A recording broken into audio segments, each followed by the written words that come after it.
When you think about head shooting turkeys with a bow, there's usually two important parts of your setup: the blind and your decoys.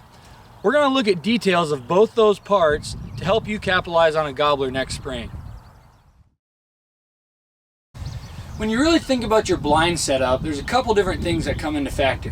Where you sit in the blind, where the rest of your gear is in the blind, and your window configuration and what you have open. As far as where you should be in the blind, you should be as far back as possible in this blind. You want to be all the way to the back so you have maximum amount of room to draw your bow, move around, lean out windows. We'd all like to believe that the setup is going to work perfect and they're going to come right to our main window every time, but that's simply not the case.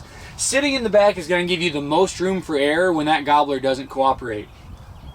Most of your gear should be in the very front of your blind. I like putting it right under that main window and stuffing it under there. This is the one place that you're probably not going to move within the blind. Putting it up there gets it out of your way. It doesn't allow you to step on it or rustle it or make any noise. And most of the time, that's the safest spot for it to be.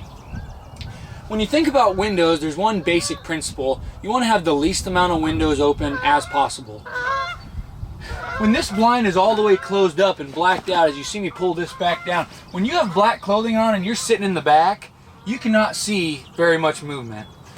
When you have openings like this, it's easy to silhouette my arm moving here. That's the same with every small window in this blind. If you have an open window and you move in front of it, this silhouette can be seen from outside. When it is completely blacked out, those movements will help be disguised just because of your black clothing and the black layout of the blind. I like to have most of the windows open when I initially set up when the gobblers are still on the roost, because it helps you directionally hear where they're gobbling from. Sometimes when the blind is all the way closed up, it's hard to tell exactly where that gobble came from. So I like to have the windows open until they about the time they want to fly down, and then I'll start closing up to where my main window is the only one I have open. As far as the main window goes, when you're shooting with a bow, especially a Magnus bullhead or a guillotine with a big cutting diameter, the gap you leave yourself has to be stationed correctly, so to speak. You want, in a perfect world, your sight picture to be looking through the top half of your opening so your arrow can clear through the bottom half of your opening. Too many times I have opened my window to where my point of view felt like was right, and not until after I shot did I realize that my sight picture was looking through the bottom or the middle of that window, which meant my arrow did not clear the bottom of my blind. I have shot this blind half dozen times in 3 years. That is why you really want this blind shifted down, this opening shifted lower than you probably think. And a good rule of thumb is when you get in your blind, pull back, put your sight pins on your decoys, and see where your sight bracket is in relation to your window. If it's in the middle or the bottom of your window, you're going to want to shift your window down. Decoy setup is something that I think gets overlooked a lot when bow hunting for turkeys. A lot of guys seem to think that you just throw out decoys, it's all the same, and I certainly don't believe that. And there's a couple little things you can do to really improve your chances of getting that gobbler to close all the way in and give you a good shot. As far as configuration goes, everybody's got a different opinion. I run a quarter strut Jake and a hen. I know guys who run full strut. I know guys who run 4 or 5 hens with their Jake. That is all a little bit on personal preference, but for me, the best combination has been a quarter strut Jake and a hen. I feel like the quarter strut Jake will not scare off as many birds as the full strutter, but that's just my opinion. What you have to realize is when this aggressive gobbler comes in, he's going to want to face up your Jake. He's going to want to look this thing eye to eye before they fight.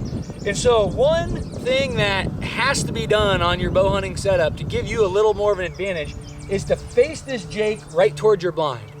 What that'll do is make that gobbler circle around and put his back to you, which will give you time to draw. This also does something for the guy who's not head shooting the turkey. One of the best shots you can take with a regular broadhead is through the back. That is going to set him up perfectly to let you draw and then shoot him in the back as he faces up your decoy. For me, when I'm filming by myself, I need that little extra gap of that turkey not looking to give me the opportunity to draw, make sure everything's right, and then shoot him when I see his head. So ensuring that your decoy is facing the blind will help you out tremendously. I am not near as picky on where the hen is. I usually put her 3 to 4 yards in one direction from my Jake. When it tends to work out, they are coming for the Jake, they are not coming for the hen. I still like to put her in a position where I could shoot her out one of my windows, but really I am focused on where this Jake is, thinking that this is where the gobbler or the tom is gonna show up. As far as distance from the blind, I try to stay between 8 and 12 yards, depending on the field, the setup. Closer than 8's too close. There's no reason to have it at 15. If you have that blind blacked out, they are not gonna see you even at 8 or 9 yards. And in my opinion, the closer, the better when bow hunting turkeys. These are just a couple things you can do that'll probably improve your setup. Let me know any comments or questions you guys have, and hopefully this will help you guys out next spring.